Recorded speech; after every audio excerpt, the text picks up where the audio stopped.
जैसे आरबीसी का नाम था, एक निकनेम था एरिथ्रोसाइट, जैसे आरबीसी का निकनेम था एरिथ्रोसाइट, वैसे ही डब्ल्यूबीसी का एक निकनेम होता है जिसे आप कहते हो ल्यूकोसाइट या डब्ल्यूबीसी, ल्यूकोसाइट या डब्ल्यूबीसी। ठीक, सेम पैटर्न पे नहीं चलेंगे, जैसे आरबीसी देखे थे उस पैटर्न पे से नहीं ले जाएंगे, इसका पैटर्न दूसरा होगा। तो जहां लिखते समझने बात वाली होगी वहां लिखते समझते रहिए, जहां प्योर समझने वाली बात होगी मैं कहूंगा अभी पेन रख दीजिए, समझ लीजिए फिर लिखिएगा।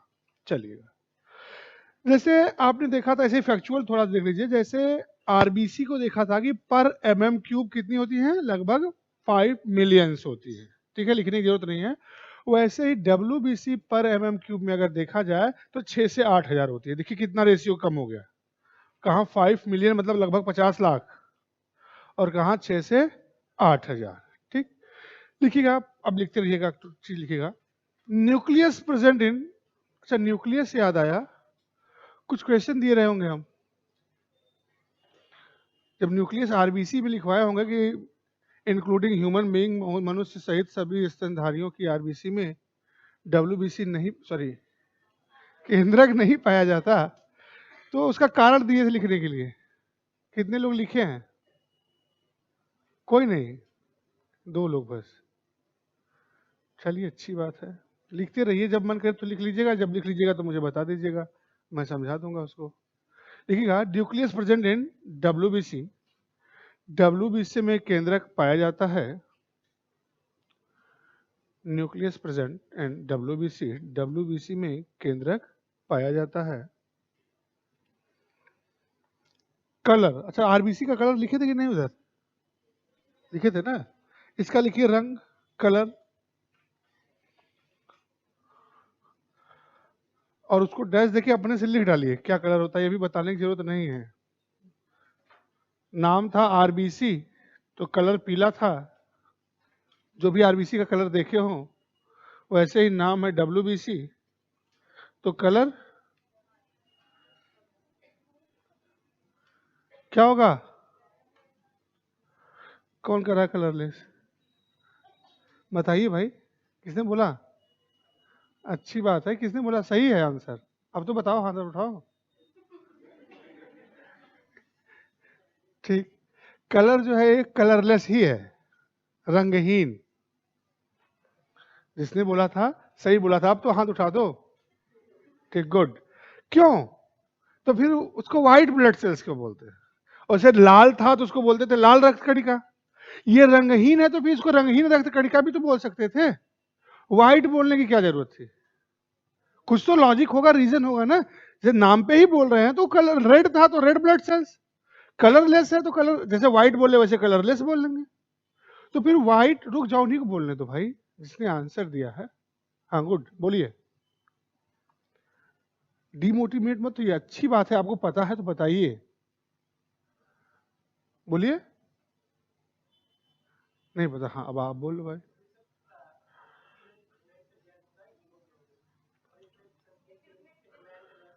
तो पिगमेंट, अब ये पिगमेंट लेस होता है इसीलिए तो आपने कलरलेस बोला, तो फिर व्हाइट क्यों बोलते हैं? नाम इसका व्हाइट ब्लड सेल क्यों? भाई पिगमेंट नहीं पाया जाता इसलिए तो हमने कहा रंगहीन है ये।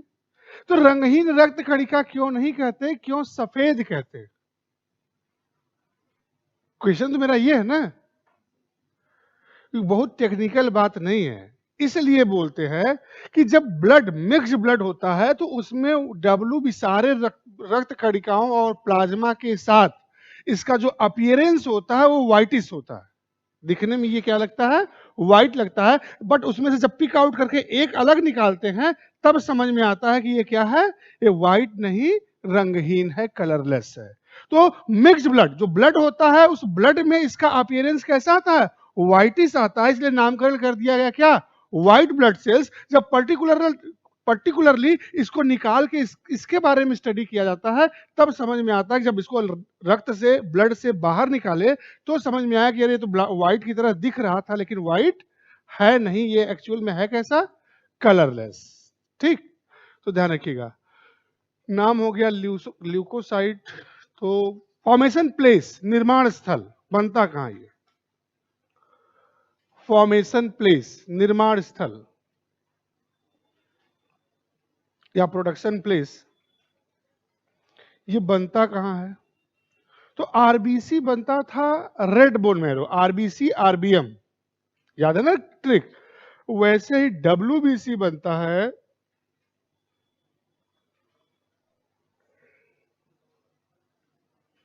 येलो बोन मैरो, हिंदी में कहते हैं पीत अस्थि मज्जा। यानी अब समझ लीजिए, बोन मैरो दो तरह की होती है। बोन मैरो क्या होती है, लास्ट क्लास में मैंने बताया था, याद है ना? तो बोन मैरो दो तरह का होता है, एक होता है आरबीएम, दूसरा होता है वाईबीएम। आरबीएम में बनती है आरबीसी और वाईबीएम में बनती है डब्ल्यूबीसी। ठीक, बाकी इसके बाद की बात हम लोग जब स्केलेटन सिस्टम देखेंगे तब उसमें देखेंगे। प्रोडक्शन प्रोसेस, निर्माण की प्रक्रिया या फॉर्मेशन प्रोसेस। प्रोडक्शन प्रोसेस और फॉर्मेशन प्रोसेस, निर्माण की प्रक्रिया। अब देखिए फिर लॉजिक पे सेट कर रहा हूं। जैसे आरबीसी का नाम था इरिथ्रोसाइट, तो उसको बनाने की प्रक्रिया थी इरिथ्रोपोएसिस। वैसे ही डब्ल्यूबीसी का नाम है ल्यूकोसाइट, तो इसको बनाने की प्रक्रिया है ल्यूकोपोएसिस। ठीक,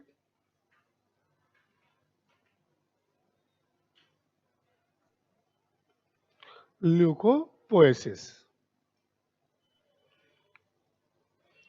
formation place, formation process, life span, जीवन काल। जीवन काल यानी एक बार बन गई तो कितने दिन तक लगभग रहती हैं? 6 to 8 days, या ऐसे लिखिएगा, 6 to 8 का एवरेज निकालते हैं, अप्रॉक्स 1 वीक, लगभग एक सप्ताह। लाइफ स्पैन लगभग एक सप्ताह, अप्रॉक्स 1 वीक।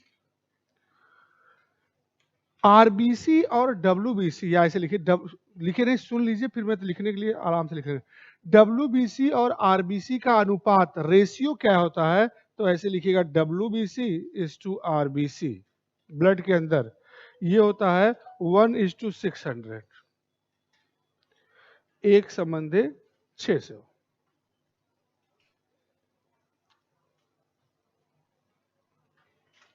फिर लिखिएगा, दीज सेल्स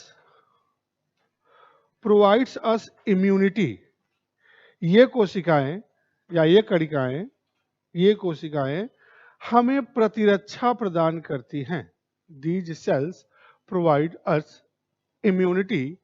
ये कणिकाएं, ये कोशिकाएं हमें प्रतिरक्षा प्रदान करती हैं। That's why it is also known as backbone of immune system. इसलिए इन्हें प्रतिरक्षा तंत्र का आधार स्तंभ भी कहा जाता है। बैकबोन ऑफ इम्यून सिस्टम, प्रतिरक्षा तंत्र का आधार स्तंभ किसे कहा जाता है? अगर आरबीसी डब्ल्यूबीसी इस तरह से ऑप्शन में रहेगा तो डब्ल्यूबीसी को कहते हैं बैकबोन ऑफ इम्यून सिस्टम, प्रतिरक्षा तंत्र का आधार स्तंभ। ठीक, लिखिएगा। अब डिजीज पे आ जाते हैं। Disease caused by excessness of WBC, WBC की अधिकता से होने वाला रोग। Disease caused by excessness of WBC, WBC की अधिकता से होने वाला रोग। Disease caused by excessness of WBC, WBC की अधिकता से होने वाला रोग।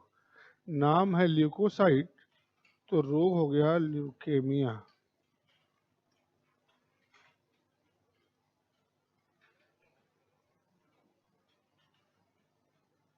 ल्यूकेमिया। ठीक, अब समझिएगा, अगर किसी को, ठीक है, ल्यूकेमिया, अरे ये गलत है स्पेलिंग,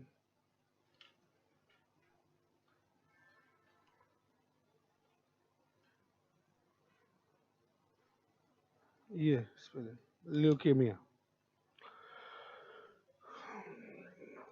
अगर किसी को WBC अधिक हो रहा है, ल्यूकेमिया हुआ, तो अगर उसने शुरुआत में इसका इलाज नहीं कराया तो क्या होगा, ये कन्वर्ट हो जाता है, उसी में आगे लिखेगा it advance stage it is also known as blood cancer. यही आगे क्या कहेंगे, हिंदी में कैसे लिखेंगे, यही आगे बढ़कर,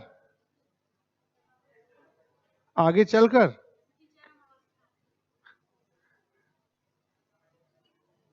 विकसित होना अलग सेंस में आएगा ना। हाँ, ये लिख, इसकी चरम अवस्था लिख लीजिए, ये सही रहेगा, सबसे अच्छा यही रहेगा। इसकी चरम अवस्था यानी वही कि जब इलाज नहीं कराओगे तो ये अपने एक्सट्रीम पे पहुंचेगा, चरम पे पहुंचेगा, ही रक्त कैंसर कहलाती है। In advance stage it is also known as blood cancer. इसकी चरम अवस्था ही रक्त कैंसर, यानी इसका इलाज नहीं करेंगे तो फिर यही घातक हो जाता है। अब लिखिएगा टाइप्स ऑफ WBC। अब दिमाग में एक क्वेश्चन आना चाहिए था सबके, आया तो अच्छी बात, नहीं आया तो बहुत अच्छी बात। आया किसी के दिमाग में कुछ बात कि सर ये भी लिखवाते तो और इसके साथ सही होता, किससे, डेफिशिएंसी डिजीज। लिखिए नहीं, ये अंडरस्टूड है, क्यों नहीं लिखवाया, जब यही इम्यून सिस्टम डेवलप करता, समझिए अब कमी से रोग क्यों नहीं लिखवाए। और जानबूझ के आप नहीं पूछ रहे तो मैंने कहा क्वेश्चन आपके दिमाग में आना चाहिए, इसलिए कमी से रोग नहीं लिखवाए कि इसकी कमी, WBC की कमी मतलब रोगों से लड़ने की क्षमता में कमी। जब रोगों से लड़ने की क्षमता में कमी हो जाएगी तो जिस भी बैक्टीरिया वायरस के कांटेक्ट में आओगे वो अपना इफेक्ट आपकी बॉडी में दिखा देगा। कोई भी रोग हो सकता है कभी भी। जैसे एक्सट्रीम एक बीमारी में हम करेंगे इसको ऐसे ही समझा रहे हैं, एड्स का नाम सुने हो, एड्स मतलब कोई बीमारी नहीं होती, अगर पता है तो अच्छी बात है, जिसको नहीं पता जानिए। जैसे हम कहते हैं कि कोरोना हो गया, सर्दी हो गई, खांसी हो गया, टीबी हो गया, टाइफाइड हो गया, जॉन्डिस हो गया, ये सब एक बीमारी है। तो एड्स कोई बीमारी नहीं होती। एड्स का मतलब होता है यही WBC का कमजोर होना। एड्स का मतलब होता है कि यही WBC कम और कमजोर हो जाएगी, और जब ये कम और कमजोर हो जाएगी तो जिस भी बैक्टीरिया या वायरस के कांटेक्ट में आप आओगे वो बीमारी आपको होने लगेगी। यानी AIDS is not a single disease, it's a bunch of diseases. AIDS कोई बीमारी नहीं कि एक बीमारी, जैसे हम जानते हैं जॉन्डिस हो गया तो एक बीमारी है। एड्स क्या है, बीमारियों का पूरा गुच्छा है।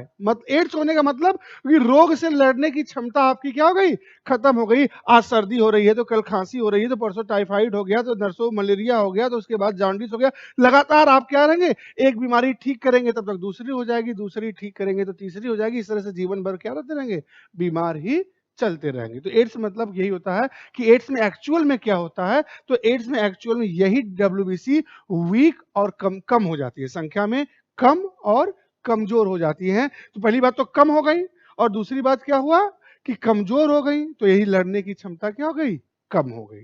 तो WBC अगर कम होगा तो कई सारे रोग हो सकते हैं। एड्स WBC की कमी से नहीं होता, ध्यान रखिएगा। AIDS is a viral disease, वो अलग वायरस है, ठीक है। लेकिन ध्यान रखिएगा कि मैंने एग्जाम्पल से समझाया है, ये मत समझिएगा कि WBC कम होगा तो एड्स ही होगा। एड्स से WBC से लेना देना नहीं है। हाँ, लेना देना है, किस कॉन्टेक्स्ट में, जब एड्स हो जाएगा तब WBC को कमजोर करेगा। और इधर क्या है, जब WBC पहले ही कमजोर हो गई है तो कई सारे रोग हो सकते हैं, कोई भी रोग हो सकता है। इसलिए मैंने कोई एक सिंगल डिजीज नहीं लिखवाया कि WBC की कमी से डेफिशिएंसी डिजीज ये होगा। और अभी मैंने बताया कि पूरा इम्यून सिस्टम यही मेंटेन करता है, इसीलिए आपने इसको लिखा है बैकबोन ऑफ इम्यून सिस्टम। इसका मतलब हमें यहां समझना चाहिए कि ये कैसे WBC इम्यून सिस्टम मेंटेन करता है, काम कैसे करता है। तो इसी को समझाने के लिए मैं क्या है आपको पहले बताऊंगा टाइप्स, ये कितने प्रकार की होती है, फिर उसके बाद कौन कौन सा प्रकार कैसे काम करके कैसे बीमारियों से हमें बचाता है। इसी को समझाने के लिए मैंने आपको कहा कि लिखिए टाइप्स ऑफ WBC। ठीक,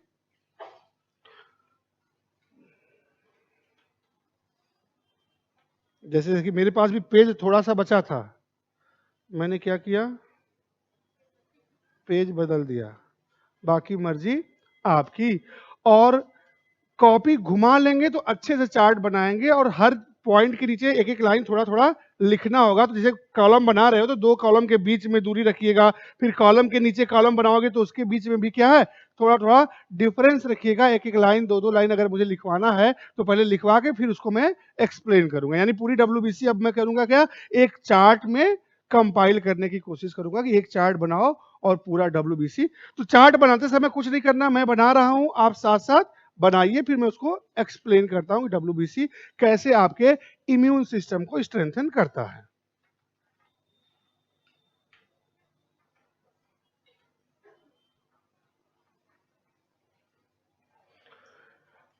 WBC बेसिकली होती है दो तरह की। WBC बेसिकली होती है दो तरह की। पहला है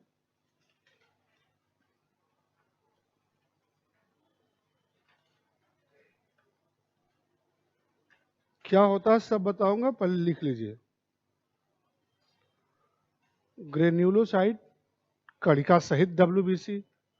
दूसरा होता है अग्रेन्यूलोसाइट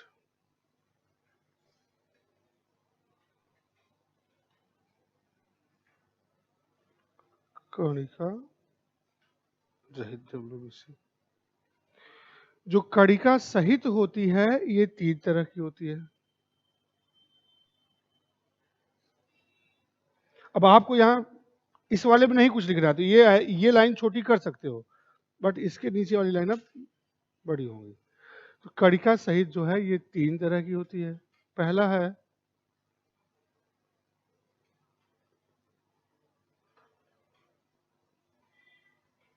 स्नोफिल, का नाम सुने होगा ना, स्नोफिलिया हो गया, ठीक, तो स्नोफिल।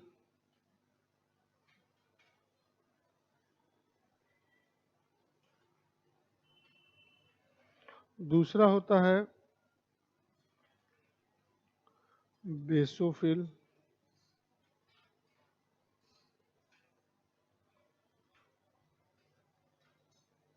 और तीसरा होता है न्यूट्रोफिल।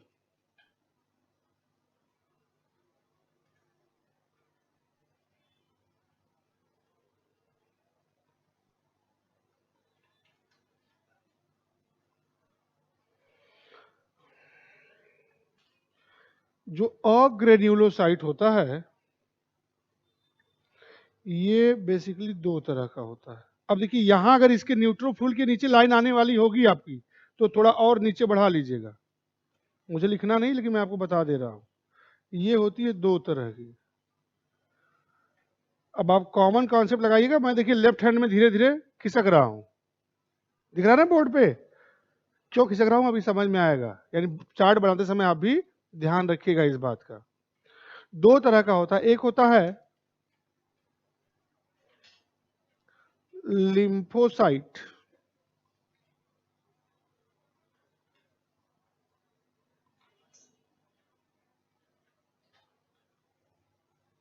लिम्फोसाइट, और दूसरा होता है मोनोसाइट।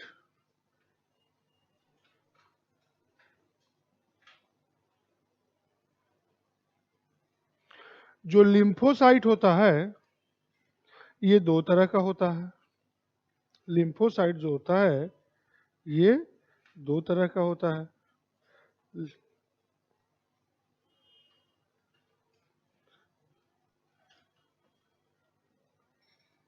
देखिएगा, इसमें बनाइएगा आप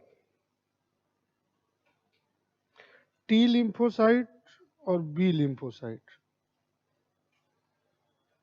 देखिए मैं ऊपर जा रहा हूँ, इतना हो गया। अब देखिए ये लिम्फोसाइट जो हुआ आपका, ये दो तरीके का हुआ। पहला है टी लिम्फोसाइट और दूसरा है बी लिम्फोसाइट या बीटा लिम्फोसाइट भी बोलते हैं।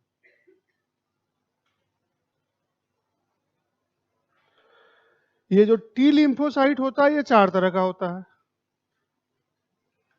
मैंने पहले ही कहा था कि आप उसी तरह मैनेज करिएगा, पर लिख लीजिए, बता रहे हैं। टी लिम्फोसाइट जो होता है ये 4 तरह का होता है।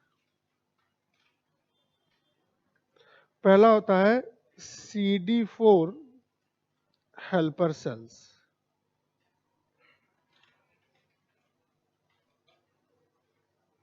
ठीक।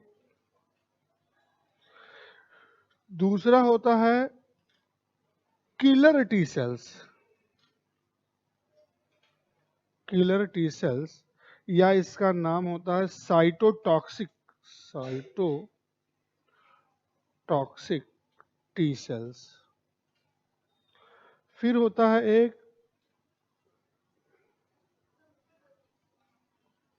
कर दिए आपने यही कहा ना, सर ऊपर कर लीजिए।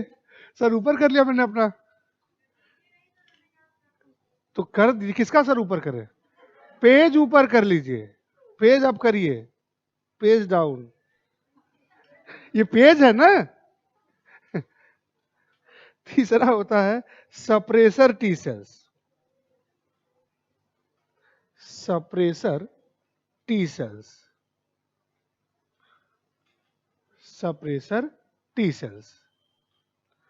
फिर एक होता है मेमोरी टी सेल्स,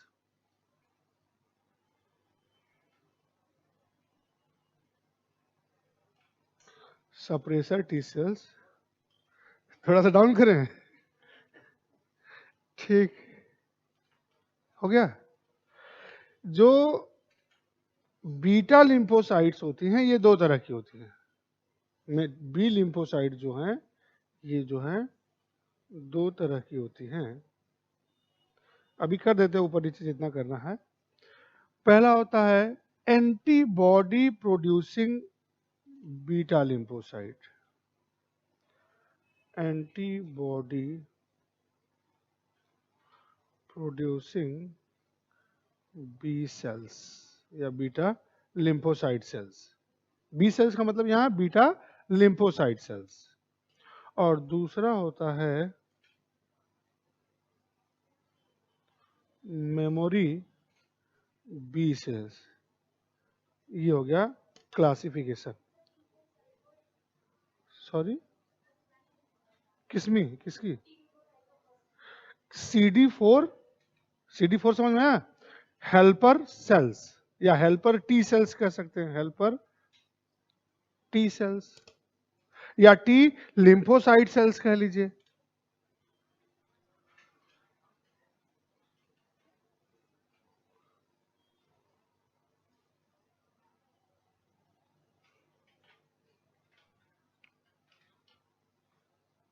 ऊपर करें नीचे करें बताइएगा।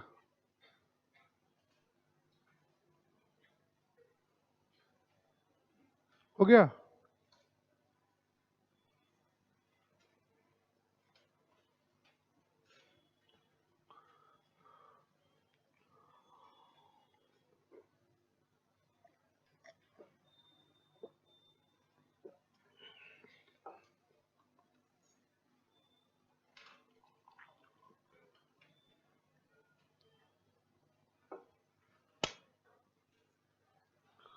तेजी से लिखिए, मैं तो बोल भी रहा था साथ में लिख भी रहा था।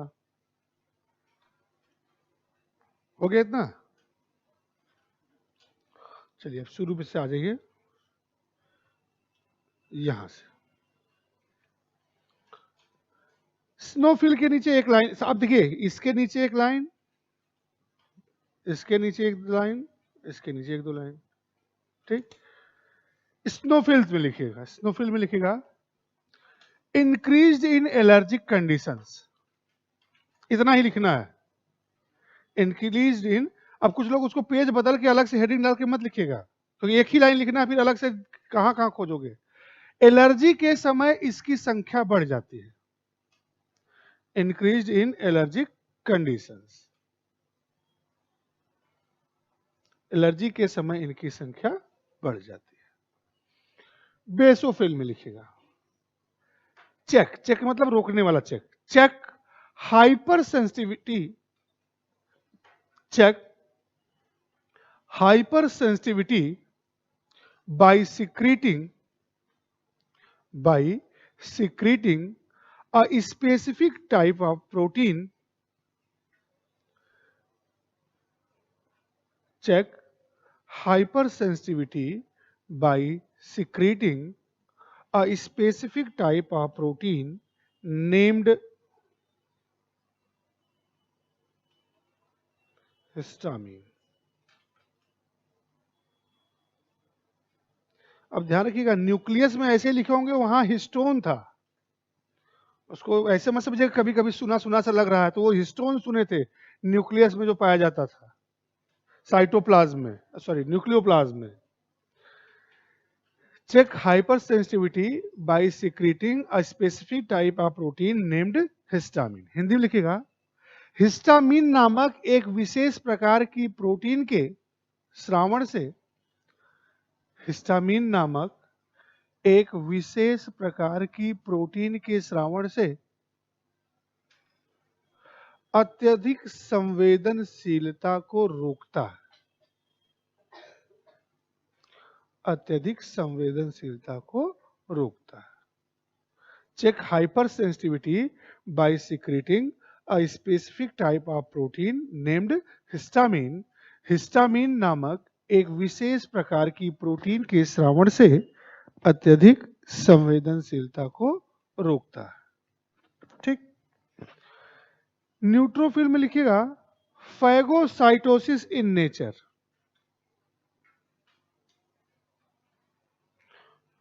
Phagocytosis in nature.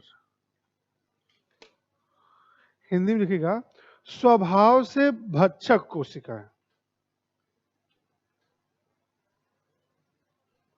स्वभाव से भक्षक कोशिकाएं. ठीक. अब लिखिएगा यहां, अब सबसे लास्ट में यहां आएंगे, फिर यहां आएंगे, फिर यहां, फिर यहां.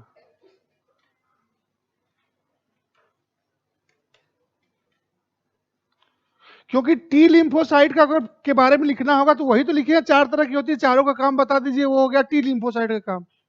बी लिम्फोसाइट का काम, तो बी लिम्फोसाइट 2 तरह की होती है, दोनों का जो काम है वही क्या होगा, बी लिम्फोसाइट का काम होगा. ठीक. तो CD4 में लिखेगा, it identifying foreign pathogens entering in our body.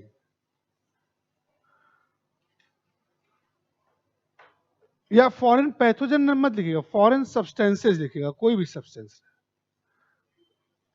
It identifying या आइडेंटिफाई फॉरेन सब्सटेंसेस या foreign elements entering in our body.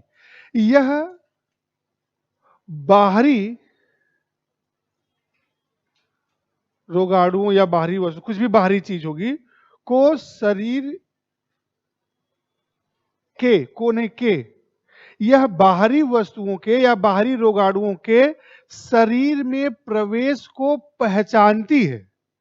यानी शरीर में कुछ भी इंटर हुआ तो ये पहचान के बताएगी कि बाहरी है कि भीतरी है. और क्या होता है वो समझाऊंगा आगे, मैंने कहा ना, अभी लिख लीजिए बस कि कोई भी चीज नोन एलिमेंट है कि अननोन एलिमेंट है, इसको आइडेंटिफाई बॉडी में कौन करता है, CD4 हेल्प.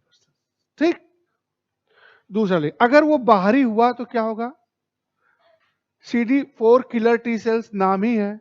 इट किल्स और डिस्ट्रॉय फॉरेन पैथोजेंस. अब इंटरिंग इन आवर बॉडी हर बार नहीं लिखना है, फॉरेन पैथोजेंस. यह बाहरी रोगाणुओं को मारती है, जो भी बाहर से गया या अननोन हुआ को नष्ट करती है या रोगाणुओं को मारती है. सप्रेसर टी सेल, अब ये जो मारना शुरू करती है तो ये भूल जाती है कि इसको मार रहे हैं. बाहरी खत्म हो गया तो अपनी सेल्स को भी मारना शुरू करती है, डिस्ट्रॉय करना शुरू करती है. तब सप्रेसर टी सेल का काम शुरू होता कि रुक जाओ भाई, बाहरी लोग खत्म हो गए हैं, अपने लोगों को खत्म मत करिए. तो लिखिएगा, it suppress killer T cells after their work.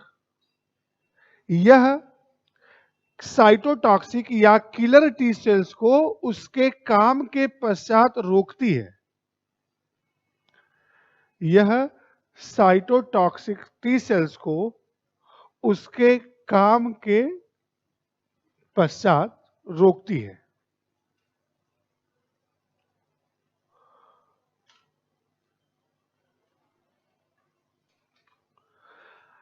अब ये मेमोरी टी सेल्स क्या करता है, जो भी बाहरी रोगाणु पैथोजन एलिमेंट आपकी बॉडी में इंटर किया था, जिसको स्कैन करने का काम किसने किया था, CD4। तो CD4 सेल्स स्कैन करती है और उसकी इंफॉर्मेशन जो है सेव कर ली जाती है, स्टोर कर ली जाती है। कहां, मेमोरी टी सेल्स में। तो लिखिएगा it store information of foreign pathogens, it store information of foreign pathogens. यह बाहरी रोगाणुओं की पहचान संरक्षित करती है, सेव करती है। यानी देखिए इस चारों का मतलब क्या हुआ कि बाहर से कोई रोगाणु जिसको हम कोई भी चीज हमारे बॉडी में इंटर करती है, जो भी बाहर से कोई भी चीज आपके बॉडी में इंटर करती है, तो CD4 सेल का काम है पहचानना कि ये नोन एलिमेंट है कि अननोन एलिमेंट। जैसे घर के बाहर आपके कोई आया, बेल बजाया, तो आप क्या है, दरवाजा खोलने से पहले उसमें एक सुराख होता है, या आप तो पूरा कैमरा लगा होता है, ऐसे बटन दबाइए कैमरे में दिख रहा है कि कौन बाहर खड़ा है, तो पहचानने की कोशिश करते हो कि कौन है कौन नहीं है। तो वैसे ही बॉडी के अंदर कुछ भी इंटर किया तो उसको स्कैन करने का काम कौन करता है, CD4। और स्कैन करके जो उसको डेटा मिलता है, अगर वो नोन है तो बता देगा कि भाई चलो नोन है, अगर वो अननोन है तो उसकी इंफॉर्मेशन, उसका डेटा जो है वो सेव करवा देता है। कहां सेव करवा देता है, मेमोरी टी सेल्स में। चलो नोन है तो कोई बात नहीं, आओ भाई अननोन है, फॉरेन है, ध्यान रखिएगा, अभी आगे बताएंगे। बस ऐसे जो लिखे उसका मतलब कितने लोगों के चेहरे पे क्वेश्चन मार्क था तो बता रहे हैं, अभी पूरा बता नहीं रहे। अगर वो नोन है तो ठीक है, अगर अननोन है तो फिर उसे मारने, शरीर से निकालने का काम शुरू हो जाता है कि बॉडी किसी भी अननोन एलिमेंट को एक्सेप्ट नहीं करती। हो सकता है कि वो आपके फायदे की चीज हो, अगर वो आपके शरीर में स्टे कर जाती तो आपको बहुत हेल्दी बना देती, लेकिन बॉडी इस आधार पे अपने अंदर परमिशन नहीं देती कि आप हमारे लिए अच्छे हो कि खराब हो। बॉडी परमिशन ग्रांट करती है बस एक ही चीज पे, आइदर यू आर नोन और अननोन। नोन हो तो परमिशन ग्रांटेड, अननोन हो तो फायरिंग शुरू। फायरिंग शुरू कर दिया किसने, किलर टीज। अब ये जब मारने का काम शुरू करता है तो ये भूल जाता है, यानी फॉरेन एलिमेंट को मारने के पश्चात ये रुक नहीं पाता है, ये क्या करता है, अपनी सेल्स को डिस्ट्रॉय करना शुरू करता है। तब इसके मित्रगण बगल वाले आ जाते हैं कि अपने लोगों को क्यों मार रहे हो भाई। तो सप्रेसर टी सेल क्या करती है, it check, it stop, it suppress killer T cells after their work. रुक जाओ, अब क्या है, फॉरेन पैथोजेंस गया, और वो जो आया था उसकी इंफॉर्मेशन कहां सेव हो गई, इसमें। ठीक है, थोड़ा सा बताएं, अभी पूरा बताएंगे समझाएंगे, पहले लिख लो फटाफट।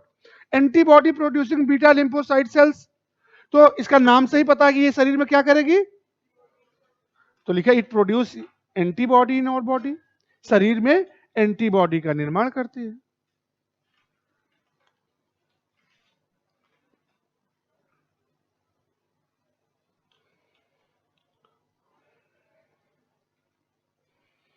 यह शरीर में एंटीबॉडी का निर्माण करती, इट प्रोड्यूस एंटीबॉडी, शरीर में एंटीबॉडी का निर्माण करती है। अब मेमोरी बी सेल में क्या, देखिए लोग कंफ्यूज होते हैं मेमोरी टी सेल और मेमोरी बी सेल में। तो मेमोरी टी सेल में मैंने क्या बताया, किसकी इंफॉर्मेशन स्टोर है, फॉरेन पैथोजन की। और किस पैथोजन के लिए बॉडी में कौन सा एंटीबॉडी बना था, ध्यान समझिएगा, या ऐसे समझिए किस फॉरेन एलिमेंट के लिए हमारी बॉडी ने कौन सी एंटीबॉडी बनाई, यानी हमारी बॉडी मतलब कौन बनाएगा, एंटीबॉडी प्रोड्यूसिंग बीटा लिम्फोसाइट ने किसके लिए कौन सा बनाया था। होता ना आपके घर में भी गेस्ट आते होंगे, तो कुछ गेस्ट आते हैं तो पानी पूछना भी भूल जाते हैं हम लोग, कुछ गेस्ट आते हैं तो बिस्किट पानी, और कुछ गेस्ट आते हैं तो उनके आने की सूचना पे ही घर में मिठाई वगैरह सब आ जाती है, आती है ना। तो किसके लिए कौन सा ट्रीटमेंट देना है, किसको बिस्किट पानी पिला लेना है, किसको केवल पानी रख के बोल देना यार बिस्किट तो खत्म हो गया था आज ही खा गया ये, ठीक। और किसके लिए पहले से मिठाई की व्यवस्था करना है, ये इंफॉर्मेशन सेव कहां होती है? मेमोरी में, कि किस एलिमेंट के लिए कौन सी एंटीबॉडी बनी थी। क्योंकि एक बार अपने से बॉडी ने एंटीबॉडी बना लिया तो लाइफ टाइम लगभग काम करता है। तो लाइफ टाइम काम करेगा तो उसकी इंफॉर्मेशन होनी चाहिए ना, किसके लिए कौन सा है।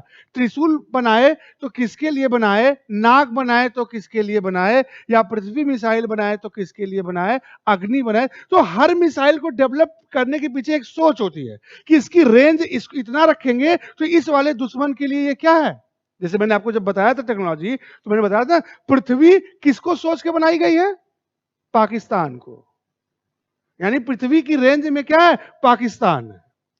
अग्नि और बाकी जो है वो सबके लिए। बेसिकली अग्नि क्या है, बनाई इसलिए गई कि चाइना बहुत बड़ी कंट्री है, ठीक है, उसके आखिरी कोने तक को मारना है तो हमें लॉन्ग रेंज मिसाइल्स चाहिए। ठीक, तो आगे बताए थे जो डिफेंस में थे वो तो है, जो नहीं थे वो आगे पढ़ेंगे। तो आपने मेमोरी बी सेल्स में लिखा, यानी लिखिए, it store the information of antibody produced against specific antigens. यानी किसके लिए कौन सी एंटीबॉडी बनी है उसका इंफॉर्मेशन यहां सेव होगा। तो it store the information of antibody, it stored the information of antibody produced against specific antigens या फॉरेन एलिमेंट्स। जो फॉरेन एलिमेंट होता है जिसके खिलाफ आपकी बॉडी एंटीबॉडी बनाती है उसी को कहते हैं एंटीजन। ठीक है, और भी बताएंगे, ब्लड के कॉन्टेक्स्ट में और भी बहुत सारी चीजें होंगी। तो यह इंग्लिश में लिख लिए, लिख लिए इंग्लिश वाले, हिंदी में लिखेगा, यह किसी बाहरी या किसी विशेष बाहरी, यानी विशेष का मतलब प्रत्येक, हर के लिए, ईच के लिए, विशेष या प्रत्येक बाहरी रोगाणु के खिलाफ बनी एंटीबॉडी की, किसी बाहरी विशेष रोगाणु के खिलाफ या अगेंस्ट बनी एंटीबॉडी की सूचना संरक्षित करता है, इंफॉर्मेशन स्टोर करता है। यानी ध्यान रखिएगा, ये इंफॉर्मेशन स्टोर करता है एंटीबॉडी की, क्लियर कट बात ध्यान रखिएगा, और वो इंफॉर्मेशन स्टोर करता है पैथोजेंस की। ठीक, अब यहां एक चीज और बचा होगा ऊपर लिखने का, आखिरी वाला, मोनोसाइट के बारे में आपने कुछ लिखा ही नहीं, नहीं लिखा ना, लिम्फोसाइट के बारे में तो लिख लिया, तो मोनोसाइट के बारे में लिखिएगा। तो अब मोनोसाइट के नीचे स्पेस है ना, ठीक, नहीं है तो ये आप जानिए, मैंने तो पहले ही कहा था। ठीक है, अब मैंने बनाने से पहले ही कहा था ना स्पेस रखिएगा। अब यहां 2-3 लाइन लिखना है, ठीक, क्योंकि इसके नीचे लिम्फोसाइट वाले में हमने बहुत सारी चीजें लिख ली है। मोनोसाइट में लिखिएगा, largest in all types of leukocytes, leukocyte मतलब डब्ल्यूबीसी, डब्ल्यूबीसी के सभी प्रकारों में सबसे बड़ी, largest in all types of leukocytes, WBC के सभी प्रकारों में सबसे बड़ी। फिर दूसरा लिखिएगा, फैगोसाइटोसिस इन नेचर, स्वभाव से भक्षक कोशिकाएं, फैगोसाइटोसिस इन नेचर, स्वभाव से भक्षक कोशिकाएं। फिर लिखिएगा next point, A last point, it increase its size, it increased its size by 5 to 6 times, या it can increase, ऐसे लिखेगा, it can increase its size by 5 to 6 times। यह अपने आकार को 5 से 6 गुना बढ़ा सकता है। It can increase its size by 5 to 6 times and, उसी में जोड़िएगा, and its increased size is known as macrophage.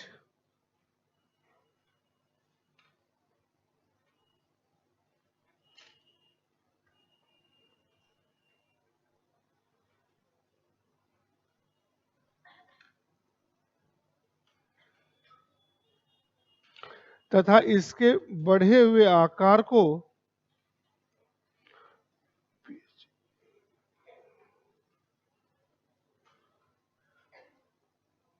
GE है, मैक्रोफेज कहते हैं। माइक्रोफेज PHAGE लास्ट में है, मैक्रोफेज कहते हैं। इसके बढ़े हुए आकार को माइक्रोफेज कहते हैं। सबके बारे में लगभग आपने एक एक दो दो लाइन लिख लिया।